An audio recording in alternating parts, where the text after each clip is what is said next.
sebenarnya ada, cuman aku nggak notice gitu. Sure, sure, sure. Terus berlanjut sampai bulan 9 kemarin, bulan 8 tanggal 11 aku order dan aku pertama kali kasih Kai makan. Nama anak kamu Kai. oke. Kasih dia makan lewat mulut dia, barulah terjadi sesuatu yang nggak pernah sebelumnya terjadi di anak aku. Jadi keluar merah-merah, lumayan banyak titik-titik sebesar mungkin setengah senti sampai 1 senti. Banyak, makin hari makin banyak. Aku nggak mikir juga karena ini. Bener-bener aku nggak kepikiran. Dan aku juga nggak notice kalau itu di tanggal yang sama. Keluarnya merah-merah itu dengan aku kasih ini. Aku sadarnya itu setelahnya. Oke, Begitu jadi ada teman yang cerita gitu. Jadi kamu order hari itu, dia makannya jam berapa? Order datang kurang lebih jam 12 siang, anak aku makan itu ya abis kue datang langsung makan. Langsung makan terus keluar muncul tadi yang Muncul dot-dot itu muncul malam-malam keluar, aku notice kan, aku fotoin aja. Tapi kok besokannya makin banyak. Aku WhatsApp lah ke dokter aku. Aku tanya, "Dok, aku bisa konsul sekarang nggak dibales, mungkin karena dia sibuk ya." Aku tanya sama susternya bilang udah full. Jadi aku daftar untuk besokannya. Jadi tanggal 14 itu aku ke dokter. Tanggal 13 aku ke dokter nanyain dan dia menjawab ini alergi makanan.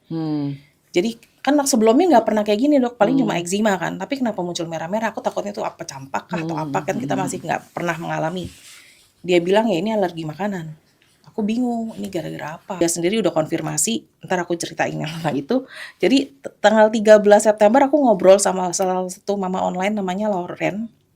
Dia posting 1 cookies, terus aku komen, cemilan kamu apa aja? Gitu kan, sharing dong, kan kita sama-sama mama-mama yang kekurangan cemilan, mesti menyusui, 1 hari mesti 8 kali, subuh-subuh juga kebangun, kalau lapar bingung cari mau makan apa gitu kan. Terus dia bilang ya ini, terus aku bilang kalau aku cuma bisa cireng sama singkong sama paling produknya BNG ini, aku bilang gitu.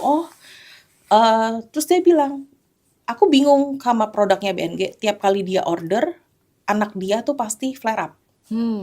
Dia notice-nya seperti itu udah sekali, 2 kali, jadi dia udah nggak pernah mau order lagi. Terus dia cerita lagi, temennya dia juga sama, order produknya BNG, kebetulan suaminya ulang tahun, dia belilah kue tar, datangnya malam-malam, harusnya minta pagi datang malam, terus dia begitu udah tiup lilin mungkin ya, ada papan happy birthday kan, ada tulisan namanya gitu, papannya diangkat pas lagi mau potong kue ibaratnya, ada logonya sih kincir angin, yang kita tahu itu merek-merek bakery lain. Jadi dia curiga. Terus dia tanya, dia videoin, apa nih maksudnya? Oh enggak, itu tadi kita bikin sendiri kok, cuma yang nempelin itu mbak saya, apa mbak saya salah ya? Gitu. Jadi saya makin curiga, Terus aku mulai mencari tahu tanggal berapa Kai mulai merah-merah dan tanggal berapa Kai mulai makan. Dan klop tanggal 11 Agustus, ada buktinya semua. Jadi kecurigaan aku, rumahnya terbuka karena ada pekerjaan tukang, jadi rumahnya kebuka, saya masuk. Bentuknya rumah bukan warehouse. Di bawah itu cuma ada garasi sama kamar pembantu. Di atas itu baru ada tangga di luar bisa naik ke atas rumahnya. Saya masuk, Mbak mau ambil kue. Dia bilang iya, atas nama siapa? Aku bilang Felis. Oke, terus mbaknya naik ke atas. Saya follow dia dong. Itu kamera on ya.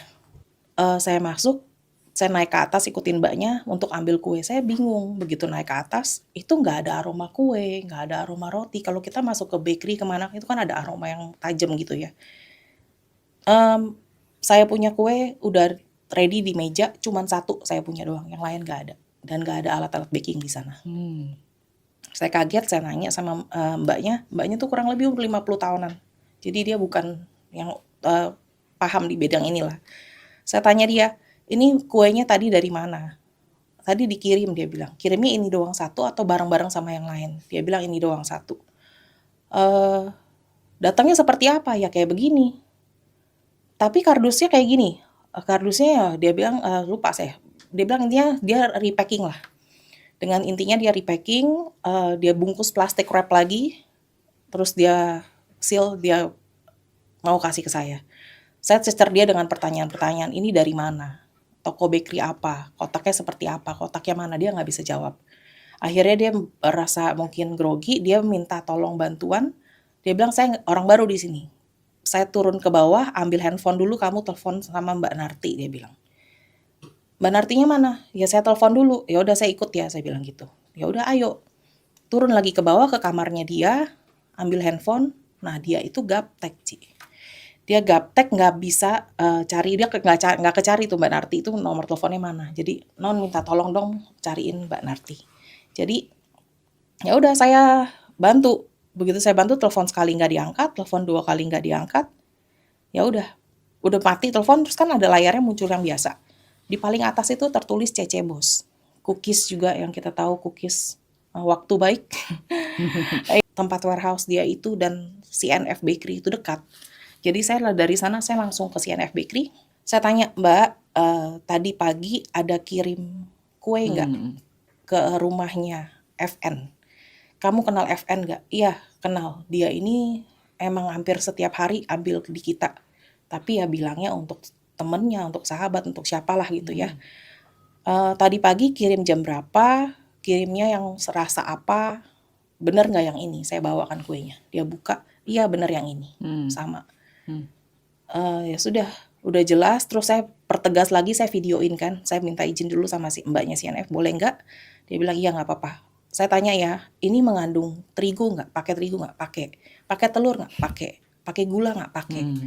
Di meses itu, di bolunya sama di krimnya itu semua ada. Jadi ya udah jelas gitu kan, satu bukti lagi ketemu. Udah saya pulang, sambil tunggu hasil yang tadi itu positif. Terus saya ada dorongan untuk pergi ke toko roti yang ada di Central Park itu, toko roti Korea. Saya ke sana, saya tanya sama masnya, "Mas kenal sama FN nggak?" Dia bilang, "Iya tahu, itu juga sering order, memang sering order. Tapi sekarang ambilnya di TA, karena nggak tahu dari pusat lemparnya ke TA." Oke, ya udah saya langsung pergi ke TA jalan kaki karena sebelahan aja. Tanya yang hal yang sama. Terus dia bilang, "Iya ada, hari ini juga ada." Dia sebutkan semuanya. Hari ini ada ini 3, misalnya ada croissant 3, ada roti tawar berapa, ada milk bun berapa. Itu dia jelaskan. Terus staf yang lain menunjukkan handphonenya ke saya, orderan dari pusat tuh apa aja. Ada alamatnya, ada nama FN-nya. Semuanya lengkap lah. Ada bukti beli dari dia dan dia stop. Why? But why? Efeknya kesian banget. Baru di anak aku aja aku udah kalau misalnya keinget-inget tuh ke-trigger lagi bisa marah. Marahnya itu gimana ya? Kita seorang ibu, aku bukan mama yang gampang untuk dapat anak. Oh, oke. Begitu dapat anak dikasih sama Tuhan, kok orang tega kayak gini gitu loh. Tahu kita sebelum beli itu kita selalu pastikan dan ternyata semua customernya begitu. Jadi memastikan bener ya ini nggak pakai ini, bener ya ini nggak pakai ini. Dan dia katakan iya aman. Saya sendiri juga ini soalnya. Saya sendiri juga ini soalnya. Dia selalu menyebutkan penyakit customer dan penyakit dia tuh sama. Jadi saya tahu katanya, saya sendiri nggak mungkin memakai produk-produk itu. I see. Jadi ya yang dialamin kayak gara-gara ini dia malam-malam perut nggak enak tuh udah pasti. Perutnya entah gesi atau apa. Jadi tidur malam tuh selalu nangis. Dan dokter bilang sama saya untuk tahu ini masalahnya apa dan untuk meredam dia punya flare up yang begitu parah sampai badannya merah semua, mata bengkak sampai hampir ketutup matanya. Ya dokter bilang kamu stop semua makanan dia, termasuk ASI. Jadi saya mesti stop ASI dalam kondisi dia yang kayak gitu parah. Nangis-nangis karena perut udah nggak enak aja dia udah nangis. Minta ASI kita nggak kasih. Ya udah saya sama papanya sampai nangis bingung gimana ini. Nggak tega lah intinya. Terus yang Panti asuhan. ini juga yang gong. Jadi setelah dia tulis surat itu sebelum poin itu terakhir, saya tanya bentuk tanggung jawab kamu apa? Ini anak saya udah seperti ini. Kamu maunya apa? Dia bilang ya saya bersedia ganti rugi dia bilang. Oke, tapi saya jelasin dulu, saya bilang, saya nggak mau kamu ganti ruginya ke saya pribadi, karena saya nggak mau nanti ada berita saya aji mumpung atau apa. Jadi saya bilang, saya minta diberikan ke sosial. Lalu dia berkata, boleh nggak kalau misalnya saya kasihnya ke shelter? Shelter anjing? Iya, dia bilang dia sebut anjing. Terus saya bilang nggak bisa, ini anak saya manusia. Kamu kira apaan gitu kan? Terus akhirnya ya udah nggak apa-apa, Cici tunjuk aja katanya maunya kemana. Ke panti asuhan aku bilang atau anak mana lah nanti akan ditunjuk itu ke belakangan. Terus nominalnya berapa? Ya kamu sebutlah, aku bilang gitu, kamu bersedianya berapa? Terus dia katakan satu nilai, 10 juta. Coba, si Chris gimana dengar kata-kata 10 juta itu. Saya tes darah aja tuh 11 juta. Belum bolak-balik dari 11 Agustus ke dokter tuh 9 kali. Belum rontotan ke belakang. Dia cuma sebut angka 10 juta itu benar-benar bikin saya gebrak meja, saya marahnya luar biasa. Dari awal saya ketemu dia tuh, saya slow, saya bilang, kamu tuh masih muda, umur 22 tahun, lulus cum laude apa segala. Masih panjang, masih